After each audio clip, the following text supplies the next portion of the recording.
अथ मंत्रपाठः। ॐ सहनाववतु सहनौ भुनक्तु सह वीर्यं करवावहै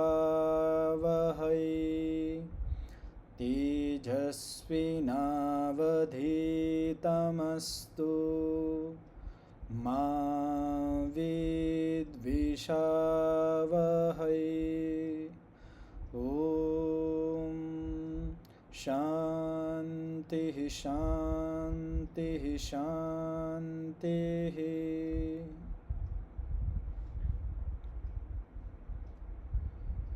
પાછળના પાઠમાંથી કોઈને કંઈ પૂછવું હોય, કંઈ પ્રશ્ન હોય તો પૂછી શકો છો.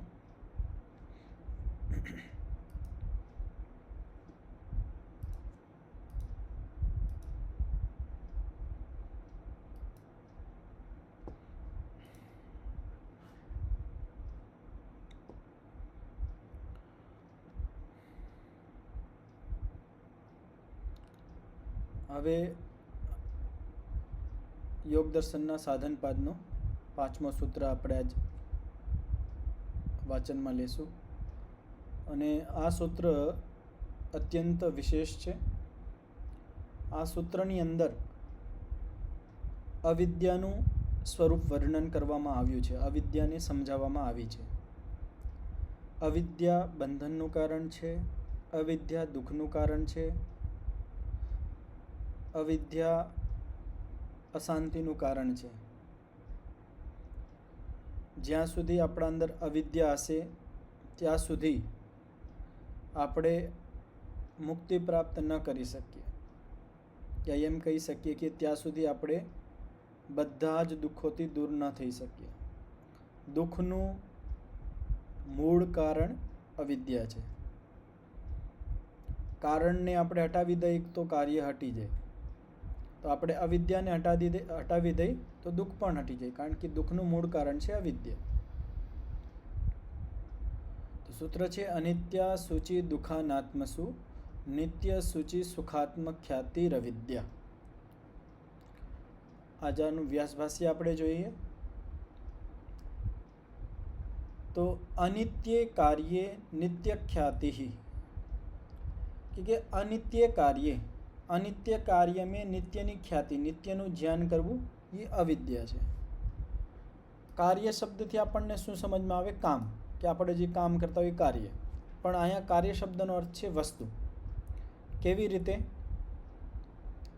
કે સત્વ, રજ અને તમ આ મૂળ પ્રકૃતિ છે એ કારણ છે, અને એનાથી જેટલા પણ આ સંસારની અંદર પદાર્થ બન્યા છે એ કાર્ય છે.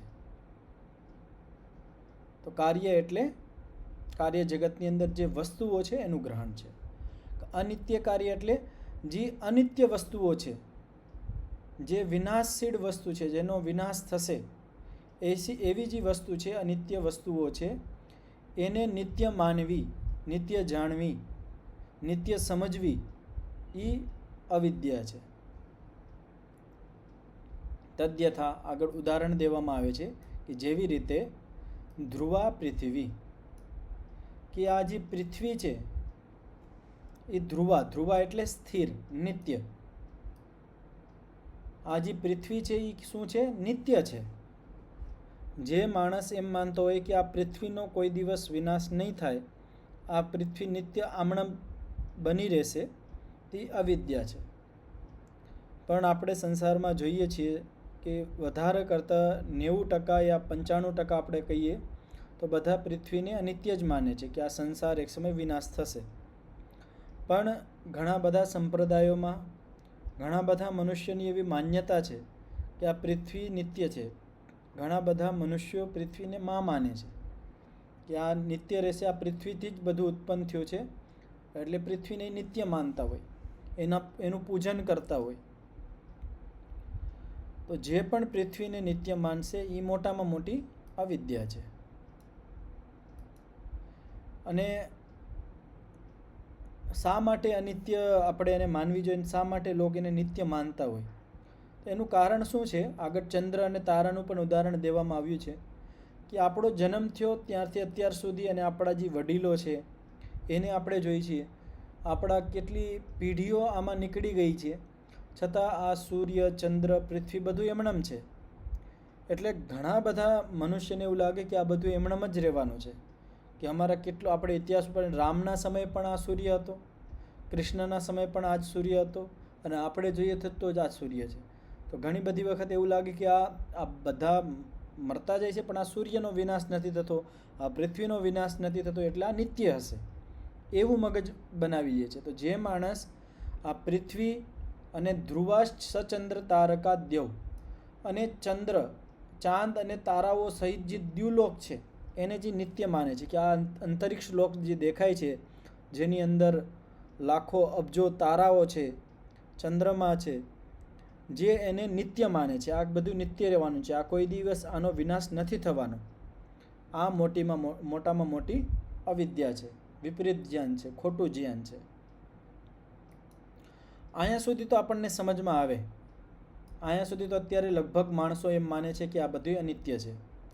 પણ હવે આગળનું જે અનિત્ય કહેવામાં આવે છે એને સમજો. અમૃતા દિવૌકસઃ,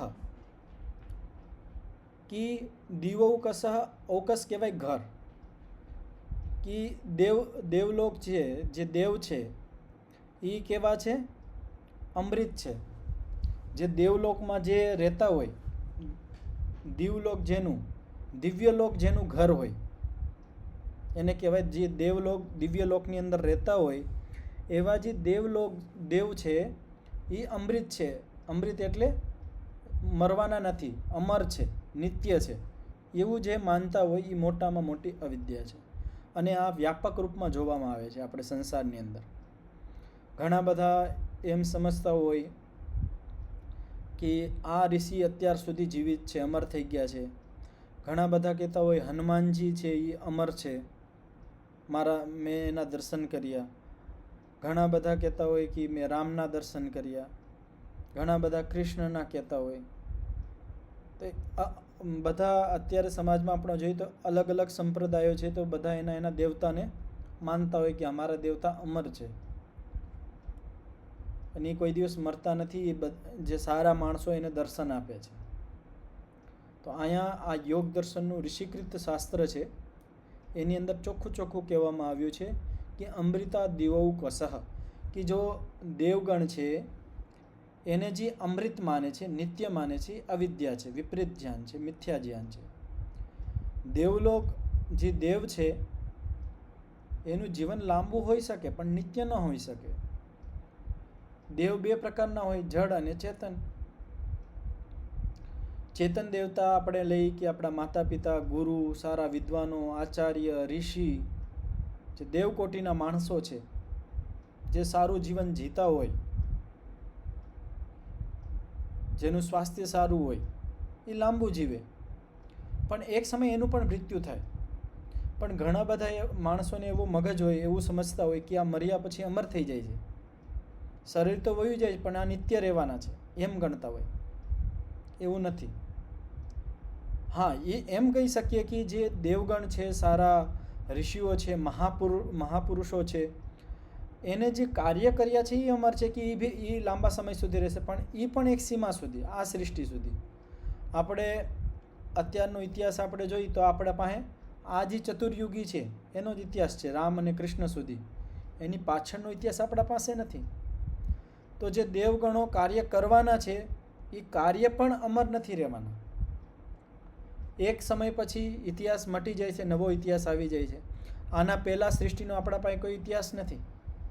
આના પહેલાંનો મૂકો, આ મન્વંતર 14મું મન્વંતર હાલે છે, આના 7મું મન્વંતર હાલે છે, આના પહેલાંનું જે મન્વંતર છે એનો કોઈ ઇતિહાસ નથી. એક મન્વંતરની અંદર 1000 ચતુર્યુગી હોય. આ જે ચતુર્યુગી હાલે છે, ચતુર્યુગી જેમાં 4 યુગ હોય. આ ચતુર્યુગી, આની પહેલાંની જે ચતુર્યુગી છે એનો ઇતિહાસ આપણા પાસે નથી, કે શું દેવ લોકો આપણા માટે શું કરીને ગયા, એનું કાર્ય કોઈ અમર નથી. અને અત્યારે જે રામ, કૃષ્ણ, આપણે જેને પણ ઓળખીએ છીએ, જે મહાપુરુષો, મહર્ષિ દયાનંદજી, જે પણ હોય, જે કાર્ય કરીને ગયા છે એ અમર નથી રહેવાનું. સૃષ્ટિ બદલવાની છે. આ ચતુર્યુગી જાય, નવી ચતુર્યુગી આવશે, નવો ઇતિહાસ આવશે. તો આપણે જે માણસ એમ સમજી લે છે કે આ જે દેવલોક છે અને દેવલોકોના જે કાર્ય છે અમર રહેવાના છે, એ એમણામ જ રહેવાના છે, એ શક્ય નથી. એ અવિદ્યા છે, મિથ્યા જ્ઞાન છે. જે માણસ એમ કહેતા હોય કે આ માતાજીએ, આ દેવીએ મને દર્શન આપ્યા, એ બધું અવિદ્યામાં જ આવશે. કારણ કે દેવલોકોને પણ શાસ્ત્રની અંદર આ પ્રમાણ છે આપણા પાસે કે જે લોક દિવૌકસહ, કે જે લોક દેવગણને, દેવલોકને અમૃત માનતા હોય, અમર માનતા હોય, અમર ગણતા હોય, એ અવિદ્યાયુક્ત છે. અહીંયા સુધી આ અનિત્ય નિત્ય ખ્યાતિ, અનિત્યમાં જે નિત્ય ખ્યાતિ છે એને અવિદ્યાનું વર્ણન કરવામાં આવ્યું. ઉપર કેટલો હતો? અનિત્યમાં નિત્ય, અસુચિમાં સૂચિ, દુઃખમાં સુખ અને અનાત્મામાં આત્માનું જ્ઞાન થવું અવિદ્યા છે. તો આમાં જે આપણે પહેલું જોયું છે, અનિત્યમાં નિત્ય ખ્યાતિ. જે અનિત્ય વસ્તુઓ છે, અનિત્ય પદાર્થો છે, એને નિત્ય સમજી લેવા, નિત્ય જાણવા, નિત્ય સમજવા કે આ વસ્તુ આમણામ જ રહેવાની છે, એ અવિદ્યા છે. ઘણા બધા ગુરુઓને પણ એમણે માની લે છે કે અમારા ગુરુ છે એ મરતા નથી, એને સમાધિ લગાવી લીધી, એ અમર થઈ ગયા છે. તો એ અવિદ્યા છે. એક નિયમ છે, શાસ્ત્રનો સિદ્ધાંત છે. વેદ અને બધા ઋષિઓએ સિદ્ધાંત રૂપમાં કીધેલું છે કે જે જન્મ લેશે એનું મૃત્યુ અવશ્ય થશે, એનો વિનાશ અવશ્ય થશે. આ બધાને સ્પષ્ટ થયું? આમાં કોઈને કંઈ પ્રશ્ન હોય? અનિત્યમાં નિત્ય ખ્યાતિ. તો આગળ. હા જી પ્રહલાદભાઈ. आचार्य जी, ये दिवौक्ष, इसको क्या मीनिंग लिया? दिव दिव दिवौ, હા એ કહું. દિવ અને અવકાશ શબ્દ, અવકાશ, અવકાશ કહેવાય ઘર. ઘર. દિવ એટલે દેવગણોનું ઘર, જ્યાં દેવલોક રહેતા હોય. દિવહ અવકાશ યસ્ય, અર્થાત દેવલોક, જ્યાં દેવલોક રહેતા હોય. હે ને? બીભત્સ છે, બીભત્સ છે. શું? પરમ બીભત્સ છે કાય. એ તો આગળ આવશે, એ આગળ આવશે. અત્યારે દિવૌકસનું હું કહું છું કે દિવૌકસ એટલે જે દેવલોકમાં રહેવા વાળા જે દેવલોક છે, દેવલોકોને જે અમૃત સમજે છે, એ અવિદ્યા છે. ઓકે, ધન્યવાદ. હા, અથર્વ મુનિજી. આચાર્યજી, ચેતન દેવ તો વ્યાખ્યા કરી, પણ આ જળદેવ કેને કહી શકાય? જળદેવ એટલે આપણે આવી ગયું હતું ને, પૃથ્વી, આ બધું આવી ગયું હતું. જે આપણે જેને આપણે જળ દેવતા સૂર્યને ઘણા બધા અમર માનીને પૂજન કરતા હોય કે આ સૂર્ય છે એ ભગવાન છે, અમર છે, આમણમ રહેવાના છે, એને આગળ પાણી ચડાવતા હોય, એ અવિદ્યા છે. કારણ કે સૂર્યને નિત્ય માને છે. સૂર્ય પણ એક સમય જળ છે અને એક સમય એનો વિનાશ થવાનો છે. ઘણા બધા પૃથ્વીને જી અવિદ્યા છે, પણ એ જળ દેવ છે, એ કઈ રીતે આપણે નક્કી કરવું? જળદેવ છે એ તો મેં પાછળ પણ વર્ણન કર્યું હતું કે જે દેવતા હોય, જે દેતા હોય, જે ઉપકાર કરતા હોય એને દેવતા કહેવાય. દેવ શબ્દનો અર્થ છે દેવના, જે આપણને કંઈક દેતા હોય. તો આ જેટલા પંચ મહાભૂત છે, પૃથ્વી, અગ્નિ, વાયુ, જલ, આકાશ અને પછી આ સૂર્ય, ચંદ્રમા, આ બધા આપણા માટે ઉપકારક છે, આપણા માટે કંઈક ને કંઈક દેતા હોય. પૃથ્વી આપણને અન્ન આપે છે, સૂર્ય આપણને પ્રકાશ આપે છે, તો આપે છે, આપણાથી કંઈ લેતા નથી. એટલે આપણે આને દેવ કહી છે, દેવતા કહી છે.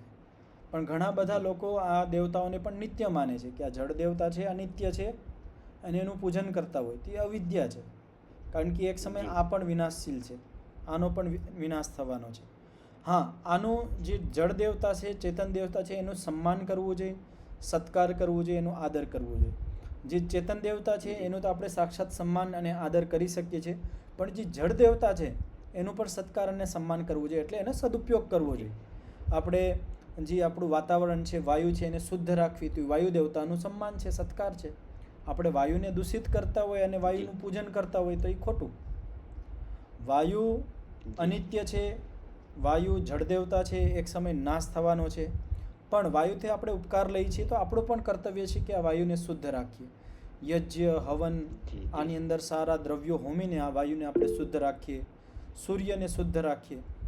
આવી બધી આપણે એનો જે જળ દેવતાઓ છે એનું પણ આપણે ખ્યાલ રાખવો, એનો સત્કાર છે, એ વસ્તુનો ખ્યાલ રાખવાનો. પણ એને નિત્ય માનીને એને જ ઉપાસ્ય માનલાઓને કે આ જ ભગવાન છે, એ અવિદ્યા. જી હા નરેશભાઈ. ધન્યવાદ. વર્તમાનમાં તો આ બધા આચાર્યજી બધા છે આ જળ દેવતાને પણ સાકાર ઓલા માને છે, સાકારે માને છે અને આમે ચેતન માને છે એમ. હા એ બધાને સૂર્યને ચેતન માને છે, વાયુને ચેતન માને છે, અગ્નિને ચેતન માને છે. જી જી આ બધા દેવતાને ચેતન પણ માને છે ને. હા હા બિલકુલ. એ પણ આગળ પણ આવશે ને અહીંયા પણ એ કહેવાય ને ધ્રુવા પૃથ્વી અમુક જડ લોકો એને નિત્ય માને છે કે ભગવાનની જેમ આ નિત્ય છે, આ જ ઉપકારક છે. એ આગળ આવશે અનાત્મામાં આત્મખ્યાતિ આવશે ને અહીંયા તમે કહો છો ને એ વર્ણન આવશે આગળ. હવે આગળ આપણે અસૂચિમાં જે સૂચિ ખ્યાતિ એનું વર્ણન જોઈએ. આગળ કહેવામાં આવ્યું છે તથા અસુચૌ પરમ વિભત્સે કાયે સૂચિ ખ્યાતિ. આ શબ્દ ઉપર ધ્યાન દેજો. શું કહેવામાં આવ્યું છે કે અસુચૌ પરમ વિભત્સે કાયે, કે આપણું જે આ શરીર છે એ અશુદ્ધ છે, મલિન છે. અને કેવું મલિન છે? પરમ વિભત્સ છે. આપણે કહીએ ને આ બહુ વિભત્સ છે, બહુ ગંદુ છે, બહુ મેલું છે. એક તો એ મેલું, એક કપડું છે, કપડું કંઈક ગંદુ હોય તો આપણે કહીએ કે આ ગંદુ છે, અને કે આ બહુ ગંદુ છે, પરમ વિભત્સ છે. તો એવી જ રીતે પરમ શબ્દ એટલે છેલ્લું વિશેષણ કહેવાય કે આનાથી ગંદુ કોઈ ચીજ નથી. તો અહીંયા પરમ વિભત્સ કહેવામાં આવ્યું છે. એટલે જે આપણું જે આ શરીર છે એ કેવું છે? પરમ વિભત્સ છે, બહુ જ ગંદુ છે, અત્યંત ગંદુ છે, અત્યંત મલિન છે. અને આવા અત્યંત મલિન શરીરને સૂચિ શુદ્ધ માનવું, શુદ્ધ જાણવું કે આ મારું શરીર બહુ પવિત્ર છે, એ આ મોટામાં મોટી અવિદ્યા છે. એક તો પોતાનું શરીર અને બીજાનું શરીર. જ્યાં સુધી આપણા અંદર આ અવિદ્યા હોય ત્યાં સુધી આપણે આપણા શરીરની પ્રતિ લાગણી હોય, રાગ હોય, બીજાના શરીર પ્રતિ આકર્ષણ હોય. આનું કારણ અવિદ્યા જ છે, કારણ કે આપણે આ શરીરને શુદ્ધ માનીએ છીએ. હવે અહીંયા શા માટે પરમ વિભત્સ કહેવામાં આવ્યું છે? કે આ જે માનવનું, મનુષ્યનું શરીર છે પરમ વિભત્સ છે, બહુ મલિન છે, અત્યંત ગંદુ છે. શા માટે ઋષિ લોકો આવું કહે છે? તો એનું કારણ છે. શું કારણ છે? તમે બધાએ સાંભળ્યું હશે અષ્ટાચક્ર નવદ્વારા. આ શરીરની અંદર કેટલા દ્વાર છે? આ જે નગરી છે આની અંદર એક દેવર્ય છે, આત્મારૂપી દેવર્ય છે. અને જે આત્માને રહેવા માટે આ શહેર આપ્યું છે, નગર આપ્યું છે. અને આ શહેરની અંદર, આ નગરની અંદર કેટલા દ્વાર છે? 9 દ્વાર છે. કેટલા દ્વાર છે? 9. હવે તમે વિચારો, આ 9 દ્વારમાંથી ખાલી એક જ દ્વાર છે જ્યાંથી વસ્તુ અંદર જાય છે. બાકી બધા દ્વારોથી વસ્તુ બહાર આવે છે, ગંદકી બહાર આવે છે. એમ કહી શકીએ કે આપણું આ શહેર, નગર છે, એની અંદરથી 8 ગટર લાઈન છે જ્યાંથી મળ નીકળતા હોય. આપણે જે મુખથી ખાઈએ છીએ ત્યાંથી પણ આપણે ઘણી બધી વખત મલ કાઢતા હોય, ત્યાંથી પણ આપણે બંને કાર્ય કરીએ છીએ. ઘણી બધી વખત આપણે વમન કરતા હોય, ઉલટી કરતા હોય, આપણે સવારે મોઢું સાફ કરતા હોય તો આપણા મુખની અંદર પણ મળ થઈ ગયું હોય, આપણે એમનેમ ન રહી શકીએ, સાફ કરવું જ પડે. તો આ જે 9 દ્વાર છે કયા કયા છે? 2 આંખું, 2 કાન, 4 થઈ ગયા, 2 નાક 6, મોઢું 7, અને મલદ્વાર અને મૂત્રદ્વાર. તો 9 દ્વાર છે. હવે તમે વિચારો, આપણા કાન છે, કાનમાંથી શું નીકળે બહાર? મળ નીકળે, નિરંતર રૂપથી આપણે મળ જ નીકળતા હોય એની અંદરથી. આંખ છે, આંખમાંથી સીપડા નીકળતા હોય. નાક છે, નાકમાંથી બી મલ નીકળતું હોય, ગંદકી નીકળતી હોય. આપણું આ મોઢું છે, આપણે ખાઈએ છીએ પણ આપણે કફ થતો હોય તો અહીંથી જ થૂકતા હોય, અહીંથી જ બધી ગંદકી કાઢતા હોય. ઉલટી થતી હોય એટલી બદબૂદાર ગંદી આપણે આ જ મોઢાથી જ કાઢીએ છીએ. પછી મળદ્વાર અને મૂત્રદ્વાર, ત્યાંથી પણ આપણે મળ જ કાઢીએ છીએ. તો આ તમે વિચારી શકો છો કે આપણું આ જે શહેર છે, આપણું જે આપણે આ નગર છે, શહેર છે, આપણું જે આ શરીર છે, શરીરરૂપી આ જે નગર છે, એની અંદર 9 ગટર લાઈન છે, ત્યાંથી નિરંતર રૂપથી ગંદકી નીકળે છે. અને આના સિવાય આપણા શરીરની અંદર જે છિદ્રો છે, આ લોમના જે છિદ્રો છે, એની અંદરથી પણ પરસેવો ને એવું બધું નીકળતું હોય, એ પણ ગંદકી જ છે.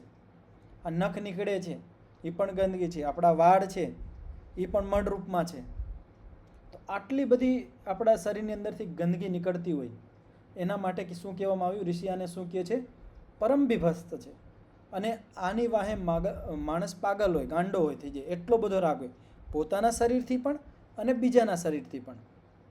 પોતાના શરીરને સંઘારવા લાગ્યો, એમાં જ મહેનત કરતો હોય, ક્યારેક ચહેરા પાછળ, ક્યારેક શરીર પાછળ, ક્યારેક વાળ પાછળ, અલગ અલગ પ્રકારથી મહેનત કરતો હોય એને સુંદર બનાવવા માટે. અને જે માણસ યોગી થઈ જાય છે, વૈરાગી થઈ જાય, એનું જીવન જુઓ તમે. એ શરીર પાછળ સમય જ નથી આપતા. એ આત્માને પવિત્ર અને સુંદર બનાવવા માટે એનો સમય અહીંયા લગાવતા હોય છે. તો આ શરીર કેવું છે? પરમ વિભત્સ છે. આપણે જે આમ મનુષ્ય છે, સામાન્ય મનુષ્ય છે, આપણો જે સમય છે એ આપણે વધારે કરતાં આ શરીરની પાછળ લગાવીએ છીએ. શરીરને સુખ આપવા માટે, શરીરને સુંદર બનાવવા માટે, શરીરને સમૃદ્ધ બનાવવા માટે આપણો વધારે કરતાં જીવનનો સમય આપણે આમાં લગાવી રહ્યા છીએ. પણ એક યોગી માણસ હોય એ આખો પોતાનો જે જીવનનો સમય છે એ આત્માને સુંદર બનાવવા માટે, આત્માને પવિત્ર બનાવવા માટે એમાં પુરુષાર્થ કરતો હોય. એ શરીર પાછળ સમય જ ન નાખતો હોય. એ શરીરને હાવ સામાન્ય માણે, સાધન માનતો હોય કે આ શરીર તો સાધન માત્ર છે, આ શરીર મલિન છે. આ મલિન શરીરને તમે ગમે તેટલું ઓલું કરી લો, આ મલિન રહેવાનું છે. સાફ સુથરું રાખવું જોઈએ, સૂચિ એક યમ નિયમમાં આવ્યું છે એનું પાલન કરવું જોઈએ, એ કરવાનું જ છે. પણ આના પ્રતિ જે રાગ છે, આનું આપણે જે સ્પર્શની ઈચ્છા થાય છે, પુરુષ છે તો સ્ત્રી પ્રતિ આકર્ષણ હોય, સ્ત્રી હોય તો પુરુષ પ્રતિ આકર્ષણ હોય શરીરનું. પણ ત્યાં આપણે આવી દૃષ્ટિ બની જાય કે આપણે જે શરીરને આપણે સુખકારી માનીએ છીએ, પવિત્ર માનીએ છીએ, એ તો મલિન છે, એમાં આટલા બધા મળ નીકળતા હોય. આવી જ્યારે ભાવના બને તો આપણા અંદર જે વાસનાની જે ભાવના વિચારો છે એના ઉપર પ્રતાડિત થાય, એ પ્રતિપક્ષ ભાવના થાય. કામના અને વાસનાઓના જે સંસ્કારો છે, વિચારો છે, ધીમે ધીમે કમજોર થતા થાય અને આપણે યોગ બાજુ આગળ વધીએ. અને જેના આ વિચાર મજબૂત હશે, જે શરીરને પવિત્ર અને સારું સુખકારક માનતો હશે, એ સંસારમાં ફસાયો રહેશે. જી પ્રહલાદભાઈ. નમસ્તે આચાર્યજી. એ બીભત્સ નો મિનિંગ શું લીધો આપણે? ગંદુ, મલિન. બીભત્સ, બીભત્સ એટલે ગંદુ. પરમ બીભત્સ. હા, હાવ ખરાબ, ગંદુ. વધારેમાં વધારે ગંદુ આપણે કઈ નહીં, મલિન જેને કઈ મલિન છે. મલિન શબ્દ પણ ગુજરાતીમાં એકદમ ગંદુ.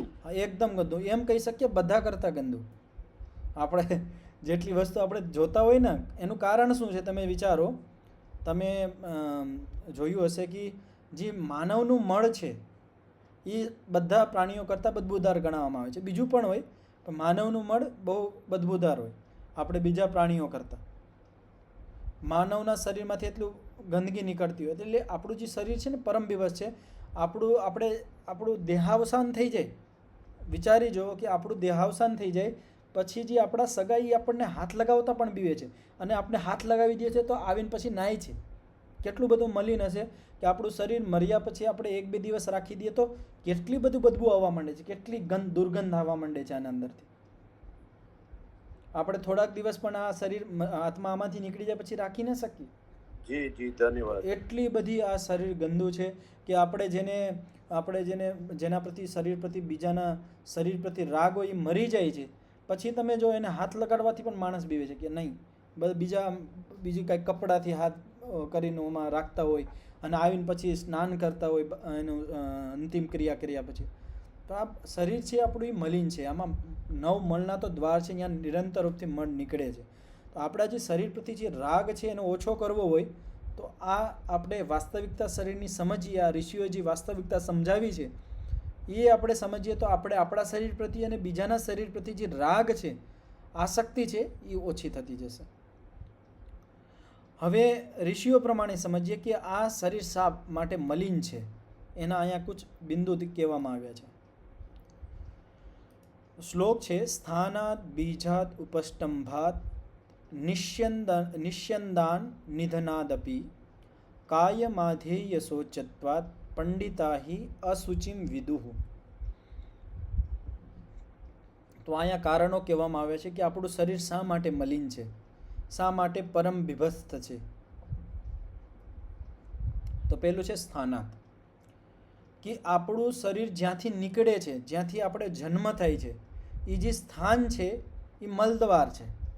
તો સ્થાન આપણું જ્યાંથી શરીર આવે છે એ પણ મલદ્વાર છે, મૂત્રદ્વાર છે, શરીરની ગંદકી ત્યાંથી નીકળતો હોય અને આપણું શરીર પણ ત્યાંથી આવે છે. તો પહેલું છે સ્થાન, જ્યાંથી આપણું જન્મ થાય છે. બીજું છે બીજાત, જે આપણું બીજ છે, માનવનું જે બીજ છે એ પણ મૂત્રદ્વારથી આવે છે, ત્યાંથી પણ શરીરની ગંદકી નીકળતી હોય, એ જ ગંદકીના દ્વારથી આપણું બીજ પણ આવે છે. તો બીજ પણ મલદ્વારથી આવે છે. ઉપસ્તંભાત, આપણે જ્યારે ગર્ભની અંદર હોય એ જે ઉપરથી આપણું આવરણ હોય એ પણ મલિન હોય. આપણે જન્મ થાય પછી આપણે જેને નાખી દે છે, એને રાખતા નથી, બહુ મલિન હોય છે. બીજું છે ઉપસ્તંભાત. આપણું જે આ શરીર છે એની અંદર લેપન છે. પહેલું માંસનું લેપન, પછી ચમડીઓ છે. આપણે કોઈને ચોટ લાગી હોય, આપણે માંસ નીકળી જાય તો આપણે ઘણા બધાને તો ઉલટી થઈ જાય, જોઈ પણ ન શકે. આમ તો સુંદર દેખાતું હોય શરીર, બહુ સુંદર છે, પણ આની અંદર તમે ચમડીની અંદર જો શું છે, બધું માંસ છે. આપણે કોઈનું માંસ સામે જોતા હોય તો આપણને આમ ઓલું થઈ જાય કે આ શું જોઈ લીધું. કોઈનો માંસનો કટકો આપણે સામે જોઈ લીધો તો આપણને આમ ગભરાટ થઈ જાય ને આમ ખરાબ જેવું લાગે. જમવાનું ન ભાવે ઘણા બધા માણસોને. જે શાકાહારી હોય, ક્યાંક નીકળ્યા હોય, કોઈ માંસ જોઈ લઈએ, કેટલું બધું ઓલું થઈ જાય. એમ આપણા શરીરનું કોઈ માણસ હોય, એક્સિડન્ટ થાય ત્યારે માંસના લોથડા પડ્યા તો કેટલું બધું આપણને ઘીન થતી. ઓહો, તો જે આપણે સુંદર સમજીએ છીએ બધું લેપન છે આ. અને આમાં અમુક વાર ફોડા, ફૂંસી ને ઘણું બધું થઈ જતી હોય, રોગ થઈ જતો હોય, કેટલું આપણે આ કહી શકીએ. તો ઉપસ્તંભાત.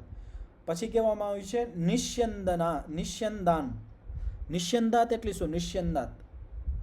નિસ્યંદન થતું હોય છે. નિસ્યંદન એટલે નિસાર થતો હોય, મળનો નિસાર થતો હોય. તો આપણા શરીરની અંદરથી નિરંતર રૂપથી મળનો નિસાર થતો હોય. બધા જે છિદ્રો છે આપણા શરીરની અંદર, નાના છિદ્રો છે, એની અંદરથી પણ પરસેવો આવતો હોય, એ પણ મલિન હોય. પરસેવો આવ્યા પછી આપણે સ્નાન કરતા હોય, સાબુ લગાવીને વ્યવસ્થિત સ્નાન કરતા હોય. તો નિસ્યંદનાથ. નિધનાથ. પછી ત્રીજું જે આગળ કારણ કહેવાય નિધનાથ, કે જ્યારે માણસ મરી જાય છે એ પછી કેટલી એમાંથી દુર્ગંધ આવવા માંડે છે. એના હિસાબે પણ આ શરીર મલિન કહેવામાં આવે છે. પછી હવે આગળ જે કારણ કહેવામાં આવ્યું છે એ મોટામાં મોટું છે.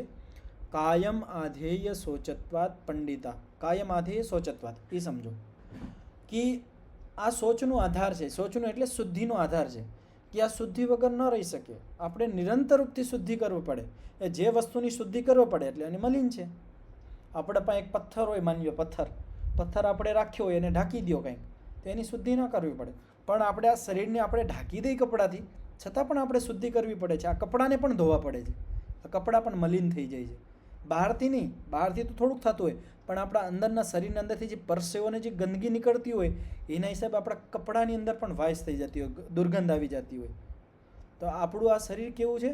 શોચત્વાદ. આધેય શોચત્વાદ. શોચનો આધાર છે એટલે શુદ્ધિનો આધાર છે. આપણે નિરંતર રૂપથી આ શુદ્ધ કરવું પડે, અને જે વસ્તુને વારવાર શુદ્ધ કરવું પડે એ મલિન હોય. આપણે જમી લઈ પછી આપણે મુખની શુદ્ધિ કરવી પડે. સવારે ઉઠીએ તો પણ મોઢું ધોવું પડે, બ્રશ કરવું પડે, જીભી કરવી પડે, નકર તો વાઇસ મારવા માંડે. આપણા નાકની અંદર મળ થઈ જાય તો એ કાઢવો પડે. આંખું દરરોજ ધોવી પડે. કાન થોડાક દિવસે સાફ કરવા પડે. મળ ત્યાગ કરવો પડે. તો આપણું શરીર નિરંતર રૂપથી ગંદકી છોડે છે. આપણા વાળ વધી જતા હોય તો આપણે એને કાપવા પડે, નખ વધી જાય તો એને કાપવા પડે. તો નિરંતર રૂપથી આ આધેય શોચ છે. નિરંતર રૂપે આપણે આને શુદ્ધિ કરવી પડે છે. તો જે શરીરની અંદર એટલી બધી આપણે શુદ્ધિ કરવી પડે છે, તો તેમાં વિચારી શકીએ કે કેટલું બધું એમાં મળ નીકળતું હોય છે. તો કાયમ આધેય શોચત્વાત પંડિતાહી અશુચિમ વિદુ. એના હિસાબે જે પંડિત લોક છે, આ જે શરીર છે, માનવ શરીર છે, એને અશુચિ, મલિન માને છે, અશુદ્ધ ગણે છે. પંડિતા એટલે શું? પંડિત શબ્દ ઉપર પણ થોડોક વિચાર કરવો જોઈએ. અત્યારે નકર ઘણા બધા પંડિત એટલે જે પૂજા પાઠ કરાવતા હોય એને સમજી લે છે. પંડિત શબ્દ બહુ વિશેષ છે, અત્યંત વિશેષ છે. પંડિત શબ્દની અંદર એક શબ્દ છે પંડા. પંડા પણ લોકમાં ગલત અર્થમાં હોય કે આ પંડા છે એટલે મોટો હોય, જાડો હોય, પેટ નીકળેલું હોય, એને આપણે કહીએ પંડા કહી દઈએ. લેકિન પંડા શબ્દનો અર્થ સંસ્કૃતમાં બહુ વિશેષ છે. પંડા કહેવાય બુદ્ધિ. કેવી બુદ્ધિ? જે સારી બુદ્ધિ હોય, તેજ બુદ્ધિ હોય, શાસ્ત્રોમાં દોડતી હોય, એને નામ છે પંડા. પડી ગતવ ધાતુથી પંડા શબ્દ બનતો હોય. પંડા એટલે સારામાં સારી બુદ્ધિ. પંડા સંજ્ઞાતા અસ્ય. જેની બુદ્ધિ બહુ સારી થઈ ગઈ છે, સમ્યક થઈ ગઈ છે, બધા જ માર્ગ ઉપર બહુ કુશળતાપૂર્વક હાલતી હોય, એ માણસને પંડિત કહેવાય. અત્યારે જે પૂજાપાઠ કરાવતા હોય કે ખાલી મોટા પેટ હોય એને કહે કે પંડિત આવો મહારાજ, એટલે આ શબ્દ અત્યારે નિંદિત જેવો થઈ ગયો છે. પણ પંડિત એટલે બુદ્ધિમાનની ઉપાધિ છે. જે મોટામાં મોટે બુદ્ધિશાળી માણસ હોય, કુશાગ્ર બુદ્ધિવાળો હોય, એને પંડિત કહેવામાં આવતો. તો પંડિત માણસ એટલે જે ઋષિ છે, વિદ્વાનો છે, શાસ્ત્રવેત્તા છે, મહાપુરુષો છે, એ આ માનવ શરીરને કેવું માને છે, કેવું ગણે છે? અશુચિ ગણે છે, મલિન ગણે છે, અશુદ્ધ ગણે છે. એટલે આપણા શરીર પ્રતિ જે આપણે રાગ હોય એ આપણે ઓછો કરી શકીએ. આપણે આવી રીતે ચિંતન કરીએ. ઋષિએ જે બતાવ્યું છે આવી રીતે આપણે આપણા શરીર પ્રતિ ચિંતન કરવા માંડીએ તો આપણે જે શરીર પ્રતિ રાગ છે, આપણા શરીર પ્રતિ, બીજાના શરીર પ્રતિ જે આકર્ષણ છે, આસક્તિ છે, એમાં આપણને ઘીન આવવા માંડશે, દૂરી આવવા માંડશે કે નહીં, આ મલિન શરીર છે, મારે સ્પર્શ નથી કરવો, આને મારે ઓલું નથી કરવું. પછી માણસ શું કરશે? જ્યારે આ શરીરથી એને વૈરાગ્ય થઈ જશે પછી આત્માને સુંદર અને પવિત્ર બનાવવામાં સમય કાઢશે, એમાં લગાડશે સમય. આપણે જે ઋષિમુનિઓ હોય, જે યોગી માણસ હોય, એનું શરીર જુઓ, ખાલી એક લંગોટ, એક બે કપડાં હોય, 2 જોડી કપડાં હોય એના પાસે, વાળ અને દાઢી મુંડાવી દેતા હોય, મુંડન કરી નાખતા હોય, કાં પછી જટા આખી ધારણ કરી લેતા હોય, એમાં એને સુંદર કરવામાં એનો પોતાનો સમય નથી લગાડતા. આખો બધો જ સમય પોતાના આત્માને સુંદર અને આત્માના કલ્યાણ માટે લગાડે છે. એને ખબર છે આ શરીર તો સાધન છે, આના વાહે મારે સમય નથી બગાડવાનો, મારે મારા આત્મા માટે સમય લગાડવાનો છે. મને જે આ જીવન મળ્યું છે એ મારા આત્માને કલ્યાણ કરવા માટે મળ્યું છે. આ શરીર તો સાધન માત્ર છે અને હું આને જ સાધ્ય અને આને જ મુખ્ય માની સારો સમય અહીંયા ખરાબ કરી દઈશ તો મારું જીવન વ્યર્થ થઈ જશે. તો આ શ્લોક બધાને સ્પષ્ટ થઈ ગયો. અને આ શ્લોક અને ઋષિની આ વાતોને સમજીને થોડુંક કાંઈ શરીર પ્રતિ વૈરાગ્ય ઉત્પન્ન થયો, વિરક્તિ ઉત્પન્ન આવી કે નહીં? થોડી મનમાં એવી ભાવના થઈ? જી ચેતનભાઈ. એટલે આચાર્યજી, જેમણે જે યોગી છે કે ઘણી તપ સાધના કરી છે, જી તો એમના શરીરને પવિત્ર કહી શકાય કે પછી શરીર રૂપે તો એ પણ અપવિત્ર જ છે? શરીર રૂપે એ પણ અપવિત્ર જ છે. શરીર બધાનું જ છે, બધાના શરીરમાં 9 દ્વાર છે. યોગીના શરીરમાં પણ 9 દ્વાર છે, ત્યાંથી પણ મળ જ નીકળતા હોય, એને પણ પરસેવો આવતો હોય, એ પણ મળ ત્યાગ કરતા હોય. શરીર તો બધાનું મલિન છે, એનું આત્મા પવિત્ર છે. બરાબર છે. એનું આત્મા પવિત્ર છે, એનું મન અને ચિત્ત પવિત્ર થઈ ગયું છે, એટલે આપણે એનું સન્માન કરીએ છીએ, એનું સત્સંગ કરીએ છીએ, એનું સંગતિ કરવા માંગીએ છીએ. એક મેં ઘણું આવું વર્ણન, જે જૈન તીર્થંકર હોય તો એમને એમ કે સફેદ પેલું અંદર એ હોય ને એવું આખું વર્ણન આવે છે. એટલે જી. પવિત્ર શરીરનું પણ એક વર્ણન આવે છે આખું, કે કેવું હોઈ શકે એમ અલગ કદાચ. નહીં, એ તો આયુર્વેદમાં પણ આવે છે કે શરીરને કેવી રીતે સ્વસ્થ રાખવું, સુંદર રાખવું, પવિત્ર હા. રાખવું, એ બધું વર્ણન છે. પણ એને લક્ષ્ય નથી બનાવવાનો. જે અધ્યાત્મમાં જશે, જેને યોગ કરવો છે, જેને શું કહેવાય મોક્ષમાં જવું છે, એ શરીરથી વિરક્ત થઈ જશે. આપણે જૈન સાધુઓને પણ અને જોઈએ, હા, એવા યોગીઓ પણ પોતાના શરીરને તો અંદરથી અપવિત્ર જ માનતા હોય, અપવિત્ર જ એટલે માને. શરીર એને તો અપવિત્ર જ માનતા હોય. જી, આપણે ગમે પરંપરામાં, સંપ્રદાયમાં જોઈ લઈએ, જૈન સાધુઓને ગમે તેને જોઈ લઈએ, એને શરીર પ્રત્યે આસક્તિ ન હોય, રાગ ન હોય. એ આત્મકલ્યાણ માટે અને એના માટે એનો પોતાનો સમય વ્યર્થ એમાં લગાવતા હોય. તો શરીર છે એ તો મળીને છે, પણ શરીરને સ્વસ્થ રાખવાનું, શુદ્ધ રાખવાનું એ આપણું કાર્ય છે, સાધન છે. જેમ માની લો કે આપણે ગાડીનો ઉપયોગ કરતા હોય તો ગાડીને શુદ્ધ રાખવી, એની સર્વિસ કરવી એ આપણું કાર્ય છે, નકર તો એ ગાડી ખરાબ થઈ જશે. તેવી જ રીતે પરમાત્માએ આપણને શરીરરૂપી આ ગાડી આપી છે, આ સાધન આપ્યું છે. આ મોક્ષ પ્રાપ્તિનું મોટામાં મોટું સાધન છે. માનવ શરીર વગર આપણે મોક્ષ પ્રાપ્તિ ન કરી શકીએ. એટલે આ શરીરનું ધ્યાન રાખવું, સ્વસ્થ રાખવું, સારું રાખવું, શુદ્ધ રાખવું એ આપણું કર્તવ્ય છે. નકર આપણે મોક્ષ પ્રાપ્તિ પણ ન કરી શકીએ. ઘણા બધા એમ માની લે કે નહીં, આ શરીર તો મલિન છે, આને તો એમણે મૂકી દો, નાવું નથી. ઘણા બધા આટલી બધી અવિદ્યામાં પણ હોય. એ ઘણા બધા સંપ્રદાયોમાં એવું પણ છે કે નાવાનું મૂકી દે છે કે આનાથી જીવની હિંસા થાય, એ પણ આગળ અહિંસાનો વિષય આવશે. તો શરીર મલિન થઈ જાય છે. આ ભગવાનનું અપમાન છે, પરમાત્માનું અપમાન છે કે આટલું સરસ આપણને સાધન આપ્યું છે, તો પરમાત્માએ વેદની અંદર આને શુદ્ધ રાખવાનું પણ કીધું છે. પ્રતિદિન સ્નાન કરવું, સ્નાન કરીને જ ઉપાસના કરવી, તો એ પણ વિધાન છે. પણ આ શરીરની વાહે જ લાગી જવું, આને જ સુંદર બનાવવામાં લાગવું, ઘણી બધી ક્રીમ ભૂંસવી, સાબુનો નવા, નાન તેન ઘણું બધું માણસ કરતા હોય, આ શરીરની વાહે ગાંડા હોય, એનો નિષેધ છે. ઇતિ અશુચૌ શુચિખ્યાતિર દૃશ્યતે. તો આ સંસારની અંદર આ જે પરમ વિભત્સ શરીર છે, જે અશુચિ છે, મલિન છે, એમાં શુચિ ખ્યાતિ જોવામાં આવે છે. માણસ એમાં એને શુદ્ધ માનતો હોય એવું આ સંસારની અંદર અવિદ્યાયુક્ત ઘણા બધા માણસો દેખાય છે.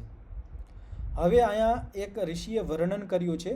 તો આ ઋષિ હતા, પુરુષ હતા, તો એને સ્ત્રીને લઈને વર્ણન કર્યું છે, પણ આ બંને માટે હશે. પણ અહીંયા એ જે વ્યાખ્યાકાર છે, ભાષ્યકાર છે, એ પુરુષ છે તો સ્ત્રીને લઈને કર્યું છે, અને કોઈ ઋષિકા હોત તો એ પુરુષને લઈને, પણ ઘટશે બંને બાજુ. હવે આને ધ્યાનથી સમજજો. અત્યારની જે પેઢી છે ને, યુવા પેઢી, એ કેવી રીતે આકર્ષિત થઈ જતી હોય, કેવું આકર્ષણ એનો હોય, એ અહીંયા વર્ણન કરવામાં આવ્યું છે. નવેવ શશાંક લેખા કમનીયા યમ કન્યા. હવે શું કહેવામાં આવે છે કે કોઈ કન્યા છે, સુંદર કન્યા છે, તો એ કન્યાને જોઈને શું એને વિચાર આવે છે, મતલબ આસક્તિ માણસ હોય, જેને શરીર પ્રત્યે આસક્તિ હોય, એનું વર્ણન કરવામાં આવે છે કે જે માણસ શરીર પ્રત્યે રાગયુક્ત હોય, શરીરને શુદ્ધ માનતો હોય, એની વિચારધારા કેવી હોય, એ અહીંયા વર્ણન કરવામાં આવે છે કે નવેવ શશાંક લેખા કમનીયા એમ કન્યા. તો એ કોઈ સુંદર કન્યાને જોવે છે તો કેનું એની અંદર કેવા વિચારો આવે છે? શશાંક લેખા. શશાંક કહેવાય ચંદ્રમા. કે આ જે સુંદર કન્યા છે એ ચંદ્રમાની કલાની જેમ છે, કમનીય છે, પ્રાપ્ત કરવા યોગ્ય છે, એના પ્રત્યે એને આકર્ષણ છે. એ ચંદ્રમા જેવી, ચંદ્રમા કેમ એકદમ સુંદર દેખાતો, એનો પ્રકાશ અને ચંદ્રને આપણે બહુ સુંદર માનીએ છીએ. ચંદ્રની કલાઓ હોય, પ્રતિપદાથી લઈને પૂર્ણિમા સુધી, પ્રતિપદાથી લઈને અમાવસ સુધી 16 કળાઓ છે. એ 16 કળાઓને આપણે ઘણી બધી જગ્યાએ ઉપમા તરીકે પ્રયોગ કરતા હોય, સુંદરતાની ઉપમા દેવા માટે. તો એવી જ રીતે અહીં ઉપમા તરીકે પ્રયોગ કરવામાં આવે છે કે આ જે સામે જે સુંદર કન્યા દેખાય છે કેવી છે? શશાંક લેખા, ચંદ્રમાની કળાની જેમ સુંદર છે, કમનીય છે, પ્રાપ્ત કરવા યોગ્ય છે. પછી આગળ શું છે એને, અને કેવી વિચારધારા છે? મધુ અમૃત અવયવ નિર્મિતમ એવ. કે આ જે સુંદર કન્યા દેખાય છે એના જે અવયવ છે, એના જે અંગ છે, એ મધુની જેમ છે, અમૃત છે, અમૃતથી બનેલા છે, મધુથી બનેલા છે. એટલું બધું એને આકર્ષણ છે. એ જે એને અંગ દેખાય છે, સુંદર અંગ દેખાય છે, સફેદ ચમડી છે, નરમ છે. એવી ચમડીને જોઈને એને શું અંદર અનુભૂતિ થાય, શું વિચાર આવે છે કે આ કન્યાના જે અંગ દેખાય છે એ મધુ અને અમૃતની જેમ સુંદર અવયવ છે, એનાથી બનાવવામાં આવ્યા છે. અવયવ નિર્મિતમ એવ, જેમ મધુ અને અમૃતથી બનાવેલા હોય અવયવ એવા દેખાય છે. ચંદ્રમ ભીત્વા નિશ્રિતમ એવ જયતે. આ અતિશયોક્તિમાં કંઈ કહેવામાં આવે છે કે જેમ ચંદ્રમાને ફાડીને બહાર નીકળીને આવી હોય. આપણે ઘણી બધી વખત એટલું બધું સુંદર છે કે ચંદ્રમાને ચીરીને ચંદ્રમાંથી નીકળીને આવી હોય, એટલી બધી સુંદર કન્યા છે. નીલોત્પલ પત્રાયતાક્ષી હાવગર્ભાભ્યામ લોચનાભ્યામ જીવલોકમ આશ્વાસયંતી ઇતિ એવ. કે આ જે કન્યા, સુંદર કન્યા છે, એના નેત્ર કેવા છે? નીલોત્પલ. નીલોત્પલ કહેવાય નીલું કમળ હોય, બ્લુ કલરનું જે કમળ હોય, એના જે પત્ર એટલે પાંદડા હોય, એના પાંદડા જેવી સુંદર જેની આંખો છે, અને પોતાની આંખોના હાવભાવથી, લોચનથી જીવ લોકોને જેવી રીતે તૃપ્ત કરી રહેતી. ઘણી બધી કન્યાઓની આંખો બહુ સુંદર હોય, તો આવી રીતે એના પ્રત્યે આકર્ષણ થતું હોય કે એની આંખો કેટલી સુંદર છે, આંખોની જે એની આંખોની હાવભાવ છે, આંખોથી જોતી હોય, આંખોથી જે કટાક્ષ કરતી હોય, એનાથી જીવલોકને તૃપ્ત કરે છે, એવું જે માણસ માનતા હોય. હવે અહીંયા જે વાક્ય છે એ વિશેષ સમજવા જેવું છે. કસ્ય કેન અભિસંબંધ. કેના જોડે સંબંધ કરે છે? આ મોટીમાં મોટી અવિદ્યા છે. એના પહેલાં કેવો ક્યાંક એને સંબંધ કર્યો? પહેલો સંબંધ કર્યો શશાંક લેખા. કે ચંદ્રમા તો સુંદર છે, પણ સામે જે સ્ત્રી દેખાય છે, કન્યા દેખાય છે, જેને જે ચંદ્રમાની કળાની જેમ સુંદર કહે છે. ચંદ્રમા તો એની જગ્યાએ શુદ્ધ પવિત્ર છે, ચંદ્રમાની કળાઓમાં કોઈ બદબુ નથી આવતી, કોઈ મલિનતા નથી આવતી. પણ સામે જે કન્યા છે એ માનવ શરીર છે. જેવી રીતે આપણા શરીરની અંદર મળદ્વાર છે, મળ નીકળતા હોય, એમ એની અંદર પણ નીકળતા હોય. તો આ જે એને તુલના કરી છે, સંબંધ બેઠાવ્યો છે, આ મોટામાં મોટી અવિદ્યા છે. પછી બીજો સંબંધ શું બેઠાવ્યો એને? કસ્ય કેના અભિસંબંધ. કેનો કોના સાથે સંબંધ? અવયવોનો સંબંધ ક્યાં બેસાડ્યો? મધુ અને અમૃત સાથે. મધુ અને અમૃત એ પવિત્ર છે, આપણે એનો ઉપયોગ કરીએ છીએ, પણ જે કન્યાના જે અવયવ છે એ પવિત્ર નથી. એની અંદર પણ માંસના લોથડા જ છે, આ ચામડી જ છે, ચામડીની અંદરથી પણ પરસેવો જ વરવાનો છે. પણ જે આવી રીતે બુદ્ધિની અંદર સંબંધ બનાવી લીધો છે કે આટલા બધા પવિત્ર છે, આવો સંબંધ જેને બનાવી લીધો છે એ અવિદ્યા છે. પછી કસ્ય કેના સંબંધ, કોના જોડે બીજો સંબંધ? તો ચંદ્ર સાથે. તો કે ચંદ્રને ફાડીને જેમ નીકળી હોય, તો ચંદ્ર તો એટલો બધો સુંદર હોય, એની સાથે આટલો બધો સંબંધ લગાવીએ, એ પણ અવિદ્યા છે. પછી આંખોનો જે આંખ હતી, આંખનો સંબંધ ક્યાં જોડ્યો? કમળ સાથે.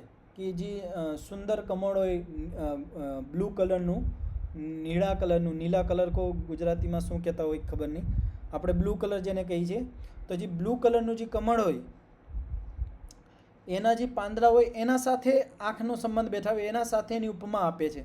એ પાંદડું અને જે કમળ હોય તો બહુ સુંદર હોય, અને જે સ્ત્રીની કન્યાની જે આંખ છે એમાંથી પણ મળ, જેમ આપણે આંખમાંથી સીપણા નીકળતા હોય એમાં એના આંખમાંથી પણ સીપણા નીકળશે. તો આવી રીતે જે ખોટા સંબંધો બનાવીને જે આસક્તિમાં ડૂબી જતા હોય, આ મોટામાં મોટી અવિદ્યા છે. તો કસ્ય કેન અભિસંબંધ, કેનો કોના સાથે સંબંધ જોડે છે, આ જ મોટામાં મોટી અવિદ્યા છે. ભવતી ચ એવમ અશુચૌ શુચિ વિપર્યાસ પ્રત્યય ઇતિ. તો આવી જ રીતે અશુચૌ મલિન જે છે મિથ્યા જ્ઞાન છે, એમાં શુચિ વિપર્યાસ શુદ્ધિનું જ્ઞાન થાય છે કે આ શુદ્ધ છે, એવો જે વિપરીત જ્ઞાન. વિપર્યાસ પ્રત્યે એટલે શું? વિપરીત જ્ઞાન. વિપર્યાસ શબ્દ ઘણી બધી વખત આવી ગયો છે, તો આ ધ્યાન આપજો. વિપર્યાસ પ્રત્યે એટલે વિપરીત જ્ઞાન, ઊંધું જ્ઞાન, સૂચિનું ઊંધું જ્ઞાન. એટલે જે માણસ અસૂચિમાં, મલિનતામાં, આ મલિન શરીરમાં જે સૂચિ ખ્યાતિ કરતો હોય એ વિપરીત જ્ઞાન છે, મિથ્યા જ્ઞાન છે.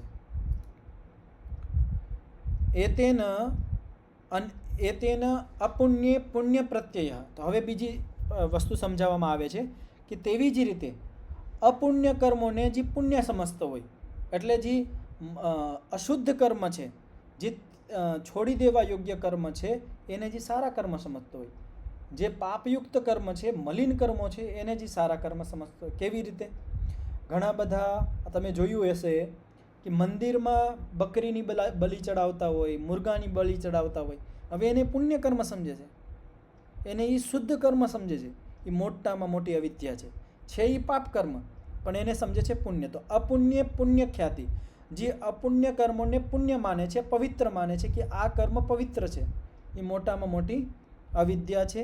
તથૈવ અનર્થે ચ અર્થ પ્રત્યય વ્યાખ્યાત. તેવી જ રીતે જે અનર્થમાં અર્થ ખ્યાતિ કરતો હોય કે જે અનર્થ છે, જે કાર્ય કરવાથી અનર્થ થવાનું છે, કાંઈ સિદ્ધ નથી થવાનું, વિનાશ થવાનો છે, અને એ કાર્ય એ અર્થ પ્રયોજનવાળું માનતો હોય કે આને કરવાથી મારું કલ્યાણ થશે.